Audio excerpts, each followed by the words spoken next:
Cas clinique numéro 3. Alors, vous recevez un enfant de 5 ans ramené en consultation pour une rougeur oculaire apparue la veille, avec des sécrétions collantes aux cils présentes toute la journée. L'enfant est en crèche. Alors, voilà à peu près le visage de l'enfant. Donc, vous regardez, hein, on voit que c'est quand même sale, c'est agglutiné, les paupières s'ouvrent, même s'il n'y a pas de sécrétions. Oui, très bien. On va déjà chercher, est-ce qu'il y a des cas similaires? Le texte du cas clinique, on vous dit qu'il est en crèche. Donc, c'est une promiscuité très importante. On va poser la question. Au niveau de la crèche, est-ce qu'il y a des enfants qui sont malades ou là, qui étaient malades et qui ne sont pas venus? Par exemple, est-ce qu'il y a eu des absents aujourd'hui? En général, un enfant qui est en crèche, qui s'absente, c'est qu'il a une maladie quelque part. Déjà, on va poser la question comme ça. Au niveau de la maison, est-ce qu'il y a quelqu'un d'autre dans la maison qui est malade? Euh, on peut rechercher aussi d'autres choses, hein.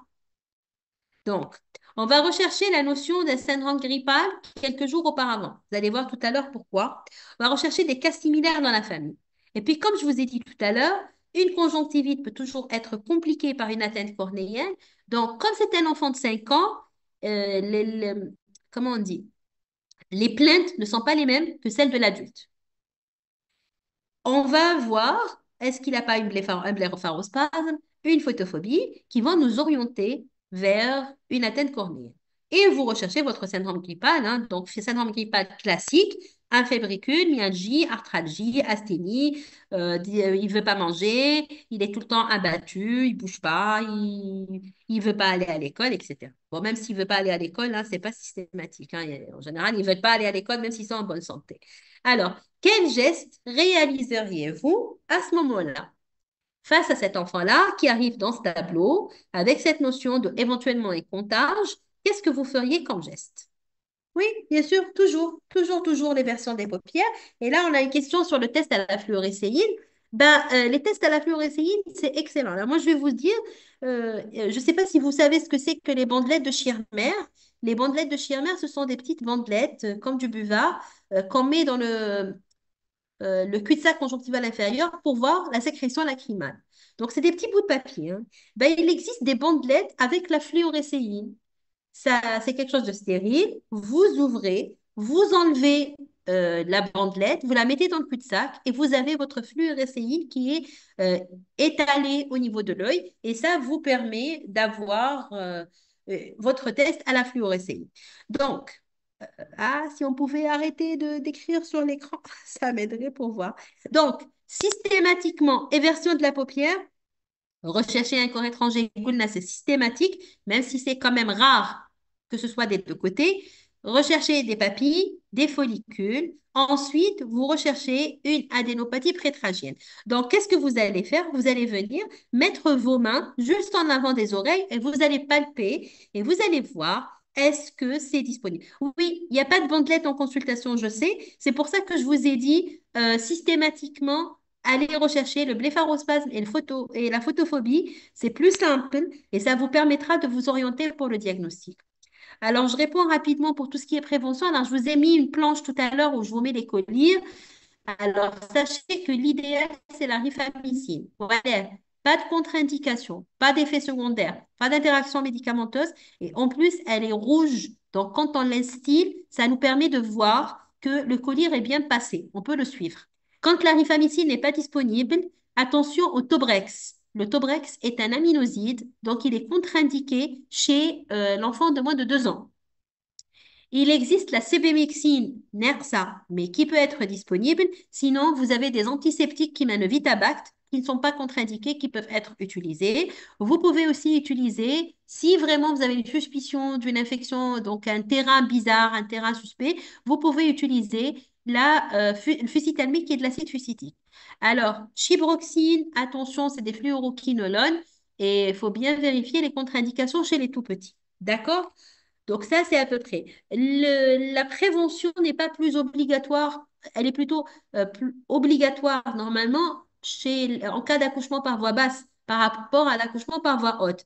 En cas de césarienne, c'est plutôt les infections nosocomiales. C'est-à-dire que l'enfant il est manipulé bzef par l'équipe soignante, les sages-femmes, le chirurgien, le réanimateur. Enfin, il y a beaucoup de gens qui touchent, il y a beaucoup d'objets. Donc, il y a plus de risques d'infection nosocomiale. Mais par voie basse, ce sont les infections liées au MST. Alors, toujours avec cet enfant, vous retrouvez une adénopathie prétragienne avec notion de syndrome grippal 5 jours avant l'apparition des symptômes. Quel va être votre diagnostic le plus probable?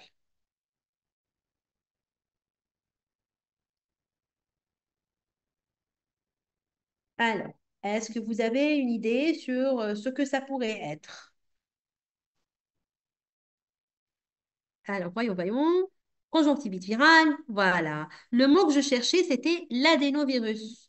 Alors, voilà, c'est une conjonctivite à adénovirus. Donc, c'est ce qu'on appelle le syndrome adéno-pharyngo-conjonctival. Donc, là, ce que vous allez faire, vous recevez un enfant avec ce tableau, vous regardez l'enfant, Monsieur Rochaini, hein, attention, ne vous contaminez pas, sinon il faut vraiment bien vous laver les yeux. Vous allez rechercher votre adénopathie. Ensuite, vous lui dites, ouvre bien la bouche et vous regardez la gorge. Vous allez trouver une gorge rouge, l'adénopathie, des yeux rouges. C'est le syndrome adéno-pharyngo-conjonctival. Alors, juste pour la petite anecdote, il faut savoir que l'adénovirus est un des virus les plus résistants et les plus contagieux qui existent. Si vous avez quelqu'un qui touche ses yeux, qui prend son adénovirus, il le met sur une table. OK? Il sort, on ferme le bureau et on laisse le bureau fermé pendant 3 semaines. Quand vous revenez, l'adénovirus qui était sur la table, il est toujours vivant. Et donc, c'est vraiment très important de bien nettoyer les surfaces, les poignées de porte. Quand vous êtes dans un établissement, vous recevez beaucoup de malades. Les poignées de porte, par exemple, la monnaie, quand on vous rend la monnaie. Euh, donc, le réflexe à avoir, c'est de ne pas se toucher les yeux tant qu'on ne sait pas laver les mains. Même si vous avez touché un objet avec vos mains, ne vous frottez pas les yeux, ne vous touchez pas les yeux. Ça, c'est très important. Donc, c'est très contagieux comme maladie.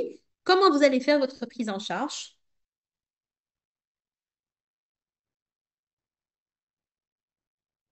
Alors, par quoi allez-vous commencer pour prendre un enfant en charge en ayant une idée d'une conjonctivite à adénovirus?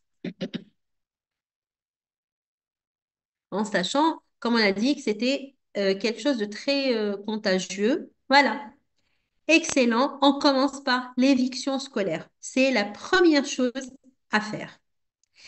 Alors, on va rechercher les signes de complications. J'ai vu tout à l'heure une question. Je نرجع لها. Rechercher des signes de complications cornéennes, comment faire le blépharospasme et la photophobie. Blépharospasme, il gibbe le malade. Il a des difficultés à ouvrir les yeux. Il gît spontanément les yeux fermés. La photophobie, vous allumez la torche du téléphone et vous essayez de regarder, il va fermer les yeux. Il peut pas. Il peut pas fixer la lumière. Donc là, déjà, vous êtes orienté. Alors là, je vous ai mis l'antibiotique. Pourquoi? Parce que dans 99% des cas, les conjonctivites virales, quand le patient arrive, donc c'est déjà au bout de 24 à 48 heures depuis le début des symptômes, il y a une surinfection bactérienne. Donc, évitez les antibiotiques, et je vais vous les mettre en prime, qui peuvent entraîner des résistances. N'utilisez pas les fluoroquinolones, n'utilisez pas l'acide suicidique. Mais si vous avez la rifamycine qui est disponible, donc là, vous pouvez l'utiliser. Alors là, ça sera à l'appréciation du médecin. Si vous voyez qu'il y a beaucoup de sécrétions, les sécrétions sont épaisses, même si ça correspond à un syndrome viral, il vaut mieux aller donner un antibiotique pour traiter la surinfection. Si vous voyez qu'il n'y a rien, les sécrétions sont fluides, le patient il ouvre bien les yeux, l'œdème n'est pas très important, vous ne serez pas obligé de mettre un antibiotique. Vous allez me dire, oui, mais en général, le malade qui gît, il veut rapidement avoir une régression des sécrétions, de l'œdème et tout ça, parce que c'est gênant. Ne donnez pas de corticoïdes, allez, j'insiste. Une conjonctivite virale, ça peut être une conjonctivite herpétique. Et donc, s'il y a une forte gêne, il vaut mieux donner un INS topique. Vous avez l'indométacine, c'est l'indocolire, et vous avez le diclofénac, c'est le diclocède. Donc, vous pouvez donner pour courte durée, de 3 à 5 jours, un INS à raison de 1 goutte 3 fois par jour, juste au début, pour calmer la gêne, diminuer. Alors, l'éviction scolaire. Normalement, l'éviction scolaire, elle aurait dû se faire l'incubation. Comme on ne peut pas savoir, hein? Donc, à partir du début de symptômes, c'est 3 à 5 jours. Si vous suspectez un adénovirus, 5 jours. D'accord? Ouais, parce que ouais, il commence à incuber avant l'apparition des symptômes et il a une incubation de 10 à 15 jours avec l'adénovirus. Elle est longue. Donc, il reste contagieux même 5 à 6 jours après l'apparition des symptômes. Donc, faites, si possible, de faire l'éviction scolaire, moi, je donne la semaine. Voilà. Euh, la posologie des INS, comme je vous ai dit, c'est une goutte 2 à 3 fois par jour pendant 3 à 5 jours maximum. Les contre-indications du Tobrex, ce sont les contre-indications de la gentamicine, c'est-à-dire les aminosides. Donc, pas les enfants de moins de 2 ans, pas de personnes avec un problème auditif et pas de personnes avec un problème rénal. C'est contre-indiqué en cas d'insuffisance rénale. Donc, les INS, Annie, je vous ai dit, c'est à la demande parce que si c'est trop gênant, d'accord, œdème, larmoiement, rougeur, tout ça, vous pouvez donner un INS pendant 2 3 jours.